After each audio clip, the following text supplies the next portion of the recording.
Casey Leiden here in Inglewood, California, just a couple of days out from Aaron Pico's fight at the Forum, just a couple of days. Aaron, I've been watching a few of your previous interviews. Yeah. You're a nice guy, but man, you seem fired up today. Am I? No, I'm not. No, just like some of the questions, I'm just speaking the truth. You know what I mean? I'm not really like, if you ask me a certain question, I'm just gonna basically tell you how, like, what I feel. You know what I mean? Like, I think one of the questions is like, oh, do you have a chin? It's like, fuck. I mean, if you took a flying knee to the chin straight on, you'd probably get fucking hurt, you know what I mean? Or if you took an overhand right straight on the chin, you'd probably go down. You're gonna say like some of these fighters that have been knocked out don't have chin. You're gonna say that like Nate Diaz doesn't have chin. He was head kicked, and knocked out. Like some of the questions people ask is kind of dumb, but. Or they try to get a reaction out of you, but I'm just gonna tell you the truth of what I feel. You know what I mean? So it is what it is. I'm a nice guy, but a stupid question is a stupid question. Yeah, is it? It's okay. You can ask. No, yeah, I got lots of stupid questions for you, sir. Okay. That's okay. I feel like, are you at this point just like, fuck the haters right now? Because you came in with such high, like, dude, this guy's the next John Jones, this guy's the next everything. And obviously there were issues coming out of the gate. Yeah. I mean, that's a very unique position. Did you see yourself ever being in this position? No, I never saw myself on a 2-fight losing streak. No, and it's not even like, I don't even think like it's like fuck the haters. I don't ever say like, yeah, of course when I look at a bad comment, I'm like, oh, fuck this guy. Like, yeah, honestly, but for me, I have to really say that I have like a lot of positive people that reach out to me and show me nothing but love. I really do. Like, I have a lot of people that say, you'll be back.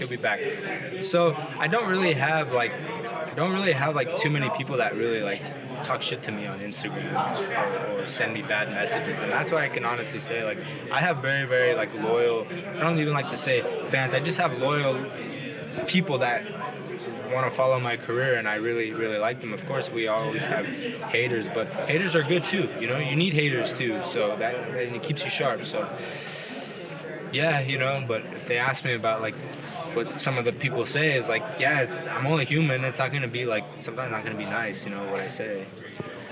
Is that the one maybe positive from maybe your setbacks, is that it seems to your family, your new coaches, maybe new management, like somehow things kind of fixed itself in a sense from the losses? Like maybe you met new people, you met more positive influences around you that maybe you didn't realize you needed?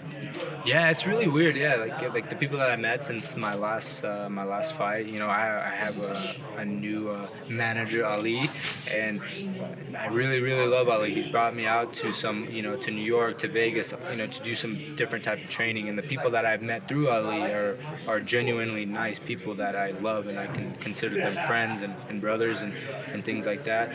And the coaches that I have in my corner, Greg, Tusa, Six Gun, Coach Wink, have really brought me in with with open arms, and have taught me a lot. And I have nothing but positive things going on in my life right now. And then I look back on the 2 losses. It's like I was capable of winning those fights. I keep saying it over and over again. It's like I was beating Henry Corrales at 13 seconds. Like I knocked him down, and then I got overly excited.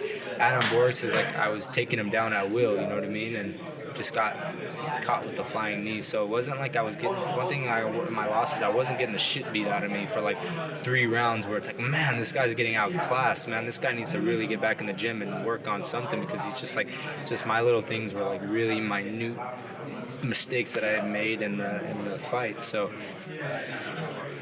I'm good. Those minute mistakes, those seem very particular MMA, from your boxing, your amateur boxing, from your wrestling. I mean, you can make little mistakes, I think, in those matches, those fights, but MMA, it's almost, it's a shitty learning curve. No, it is a shitty learning curve. Yeah, I mean, and the mistakes that I made were against guys that are like veterans, like a Henry Corrales, you know what I mean, that has been in the, you make one mad mistake, it can be a night-ending thing, like I know. But against Adam Brooks, who's 15-0, one little small mistake, especially taking a blind shot against a guy who does a flying knee, is probably not the wisest thing.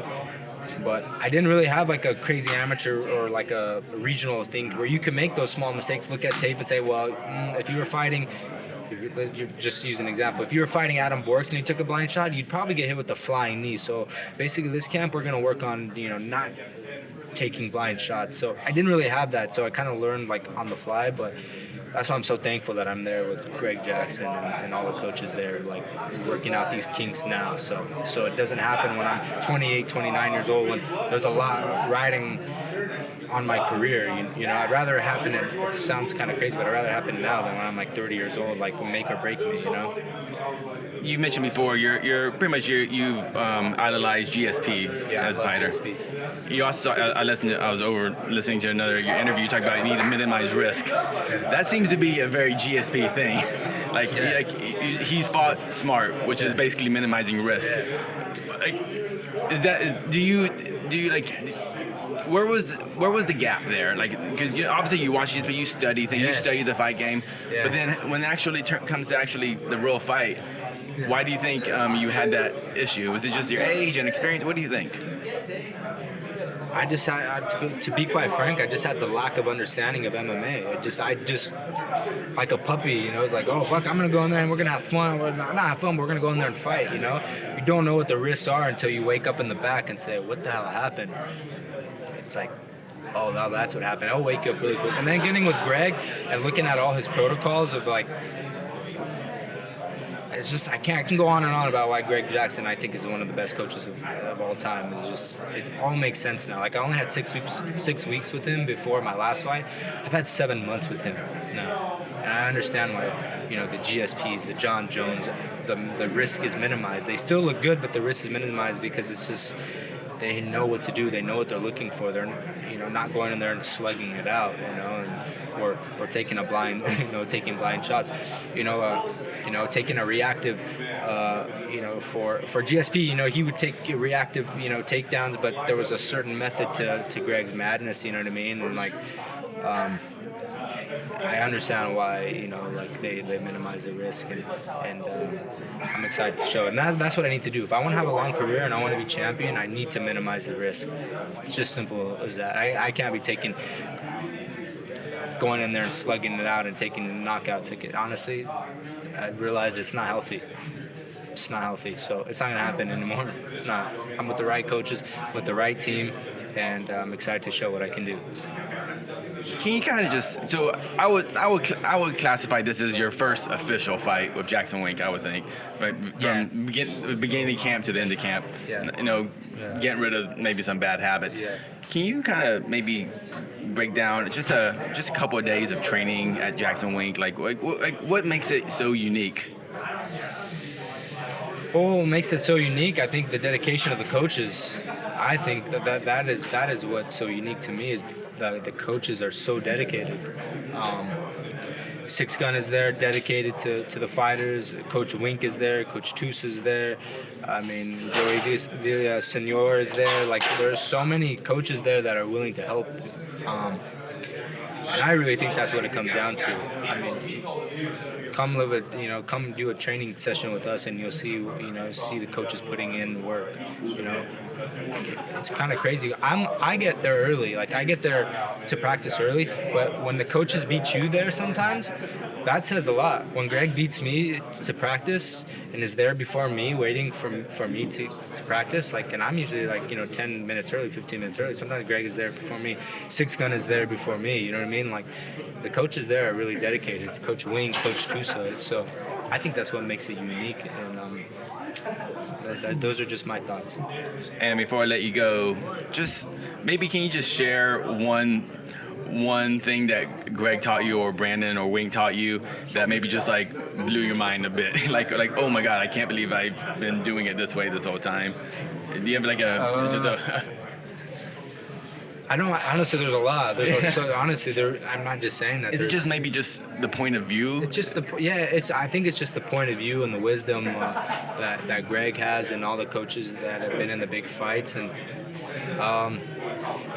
I feel like that wisdom is just between us, and I don't ever want to say it. That's just our stuff that we talk about, and I think that's very special. I keep it between us. So, and our training methods and their training methods is what they tell me is between us, and we're gonna ride it till the wheels fall off. What's gonna be the outcome this Saturday night? Wherever I want the fight to go is that is what's gonna happen. But I always say you guys are gonna have to tune in. Awesome, thank you, man.